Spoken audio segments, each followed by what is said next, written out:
Hello friends, बरायबाय चेनेलाव फिन खनसेबाव दा आसा खालामो नोंथांमोना बयबो मोजां दङ दा गोदान अफिशियेल नोटिस ओंखारबाय बेनो जाबाय पीएम किसान दा फार्स्टआव नै मोनसे बाथ्रा गोबांथार चेनेलाव नंखाय भिडिअ गासिनो जे पीएम किसान डेट फैबाय रां हाबबाय हाबाखै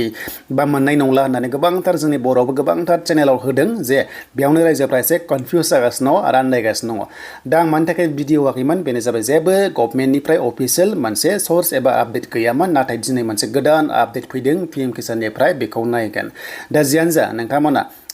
भिडिअ नायनो मोजां मोनग्राफ्रा लाइक खालाम कमेन्ट्स खालाम आरो जायफ्रा चेनेलाव गोदान नैबे बड' जब इनफ' अफिशियेल चेनेलाव साबस्क्राइब खालाम आरो मोनसे बाथ्रा फोसावनाय आंनि बायदि चेनेल नामा गोबांथार दङ बेयावनो एसे कनफ्यूज जायो मानसिफोरा अके एबा नायगिरिफोरा थ' बेखायनो जेब्लायबो चेनेलनि लग'खौ नाय नामखौ नाय आरो भइसखौ नोंथांमोना जाज खालाम दा जियानो जा मा आपडेट फैदों रियेलिटि मा आपडेट फैदों आं बेखौ नोंथांमोननो लाइभफ्राव खोन्थागोन अब्लासो नोंथांमोना मेक्सिमाम बुजिगोन दा डेट फैबाय नामा एबा फैसा हाबबाय नामा एबा रां हाबबाय नामा जों बेखौ नायनोसै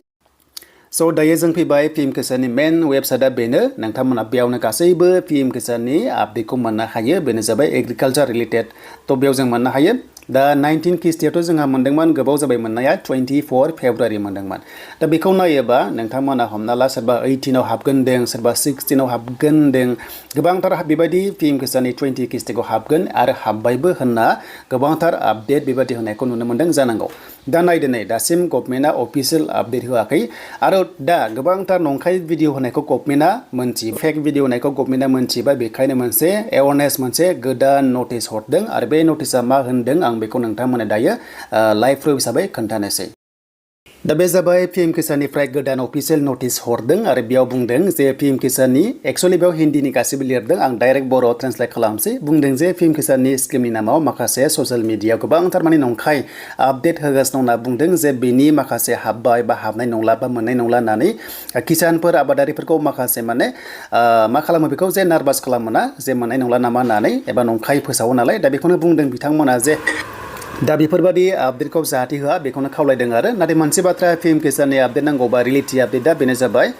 पीएम किसाननि अफिशियेल वेबसाइट दङना बेयावनो जेब्लायबो भिजिट खालामनो होदों एबा नायनो होदों आरो बेयावसो फोथायनो होदों अके दा बेनो बुजिबाय जे पीएम किसाननि डेट दासिमबो फैसा सोनायनो फैथ'वाखै जेब्लानो फैगोन नोंथांमोना नैबे आंनि बड' जब इनफ' अफिशियेल इउटुब चेनेलाव मोनखागोन आरो लोगोसे आं आपडेट होयैनि जाहोना बेनो जे माने डेट जेबो बिदि गैयामोन अके दा मोनसे गोदान अफिशियेल नटिस फैनायखाय आं नोंथांमोनजों शेयार खालामबाय आरो मोनसे बाथ्रा जेब्लायबो नोंथांमोना चेनेलखौ चेक खालामनांगौ जे बे भिडिअआ सोरनि एबा सोर होदों बेखौ नोंथांमोना नाय बेनिफ्राय कमेन्ट्सखौ खालामनांगौ दा जोबनायाव बेखौल' बुंगोन जुदि हरखाबै जुदि डेट फैफिनोबा एबा डेटखौ जुदि फोसावोबा नोंथांमोना चेनेलाव फिन खनसेबाव भिडिअ मोनफिनगोन दा बेल' दा भिडिअ खालामनाय टाइमावहाय डेट फैथ'वाखै आरो जुदि फैमारोबा थाबैनो फैयोबा नोंथांमोना आपडेटखौ मोनगोन नाथाय आं फोथायो 30 जुलाइनि सिगां रांखौ मोननो हागौ